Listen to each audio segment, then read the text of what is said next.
Hello students, आप सब कैसे हैं? आई होप सब अच्छे होंगे। आज हम स्टार्ट करने जा रहे हैं अपने एमसीक्यूज। अब की बार एग्जाम में बच्चों के 40 मार्क्स के एमसीक्यूज आने हैं। तो हम फर्स्ट चैप्टर के माइक्रो इकोनॉमिक्स से स्टार्ट कर रहे हैं। इंटरनल क्वेश्चन है ये। फर्स्ट क्वेश्चन है, निम्नलिखित में से कौन सा कथन सत्य है? हमारी आवश्यकताएं सदा संसाधनों से अधिक हैं।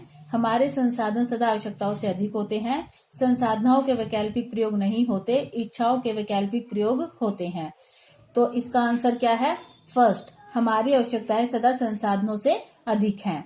क्योंकि हमारी आवश्यकताएं क्या होती है? असीमित होती हैं और उसको पूरा करने वाले साधन क्या होते हैं? वो होते हैं हमारे सीमित होते हैं। तो इसका आंसर क्या बनेगा? फर्स्ट बनेगा। सेकंड, उस भौतिक समस्या का नाम बताओ जिसके कारण अर्थशास्त्र अध्ययन की एक विषय सामग्री के रूप में उभरा है। निर्धनता, ऑप्शन है निर्धनता, बेरोजगारी, दुर्लभता या उपरोक्त सभी। अर्थात अर्थशास्त्र में हम किन किन चीजों का अध्ययन करते हैं? निर्धनता का, बेरोजगारी का, दुर्लभता का या सभी का अध्ययन करते हैं। ऑप्शन 4, उपरोक्त सभी। थर्ड क्वेश्चन, निम्नलिखित में से किसे व्यष्टि अर्थशास्त्र के अंतर्गत अध्ययन किया जाता है? ऑप्शन है कपड़ा उद्योग, बेरोजगारी, प्राथमिक क्षेत्र या उपरोक्त सभी। तो बेरोजगारी को तो नेशनल इनकम में आती है, मैक्रो में आती है। प्राथमिक क्षेत्र में क्या आता है? कृषि, नेचुरल चीजें, जो भी ये भी मैक्रो से रिलेटेड है। तो हमारा इसका क्या ऑप्शन बनेगा? फर्स्ट, कपड़ा उद्योग। फोर्थ क्वेश्चन, निम्नलिखित में से किसे समष्टि अर्थशास्त्र के अंतर्गत अध्ययन किया जाएगा? उपभोक्ता व्यवहार, राष्ट्रीय आय, कीमत सिद्धांत या कल्याण का अर्थशास्त्र। अब इसमें क्या बताया गया है? समष्टि अर्थशास्त्र में किस चीज का अध्ययन किया जाएगा? समष्टि का मतलब क्या होता है? बड़ा। मैक्रो, तो मैक्रो इकोनॉमिक्स में हम किस चीज का अध्ययन करते हैं? नेशनल इनकम का। इसका आंसर क्या है? ख, नेशनल इनकम।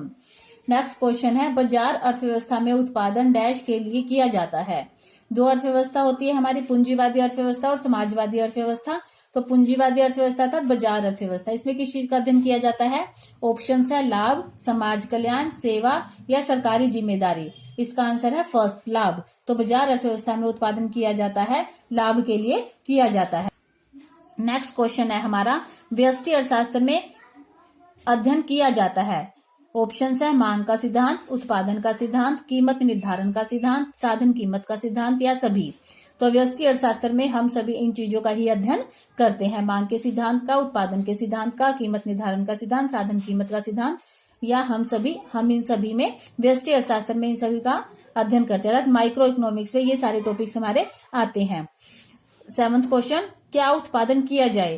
सेकंड लेसन है ये आपका, क्या उत्पादन किया जाए का निर्णय लेने के लिए सिद्धांत क्या है? केंद्रीय समस्याएं हैं हमारी, क्या उत्पादन करना है, कैसे करना है, किस चीज के लिए उत्पादन करना है। तो उनमें से है भी जो क्या उत्पादन किया जाएगा, सिद्धांत क्या है? फर्स्ट ऑप्शन, जहां समग्र उपयोगिता अधिकतम हो। सेकंड, जहां बिना किसी को बदतर किए किसी को बेहतर ना किया जा सके। थर्ड, जहां लागत न्यूनतम हो। फोर्थ ऑप्शन है उपरोक्त सभी। तो इसका आंसर क्या है? फर्स्ट, जहां समग्र उपयोगिता अधिकतम हो, अर्थात हमें ऐसी चीज का उत्पादन करना चाहिए जिसका उपयोग अधिक से अधिक हो। नेक्स्ट क्वेश्चन, किसके लिए उत्पादन किया जाए का सिद्धांत क्या है? किसके लिए उत्पादन किया जाए का निर्णय लेने के लिए सिद्धांत क्या है? ऑप्शन सेम ऑप्शन है सेवंथ वाले क्वेश्चन के, जहां समग्र उपयोगिता अधिकतम हो, जहां बिना किसी को बदतर के किसी को बेहतर न किया जा सके, जहां लागत न्यूनतम हो या उपरोक्त सभी। तो इसका क्वेश्चन आंसर क्या है? इसका ख, जहां बिना किसी को बदतर किए किसी को बेहतर न किया जा सके, अर्थात किसी को नुकसान नहीं होना चाहिए। इसमें किसी को बिना नुकसान पहुंचाए हम किसी को बेहतर न किया जा सके। नाइन्थ, केंद्रीय योजनाबद्ध अर्थव्यवस्थाओं में केंद्रीय समस्या का समाधान डैश के द्वारा किया जाता है। केंद्रीय योजनाबद्ध अर्थव्यवस्था में तो किसके द्वारा केंद्रीय समस्या का अध्ययन किया जाता है? केंद्र में सरकार के द्वारा नियुक्त केंद्रीय अधिकारी के द्वारा केंद्रीय समस्याओं का अध्ययन किया जाता है। नेक्स्ट क्वेश्चन है, क्या होना चाहिए का विषय वस्तु क्या है?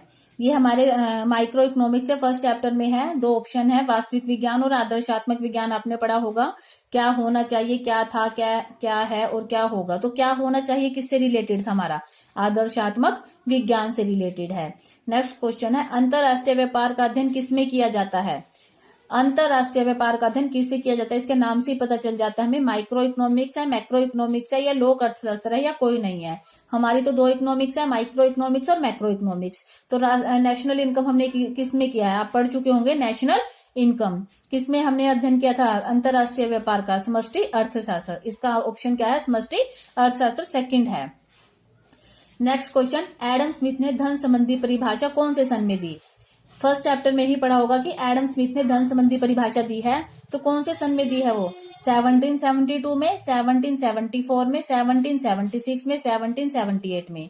तो उसने कब दी थी अपनी परिभाषा? 1776 में, 1776 में एडम स्मिथ ने अपनी धन संबंधी परिभाषा दी थी। और पुस्तक का नाम भी है प्रिंसिपल ऑफ इकोनॉमिक्स, उनकी पुस्तक का नाम है जो उन्होंने इसमें लिखा था।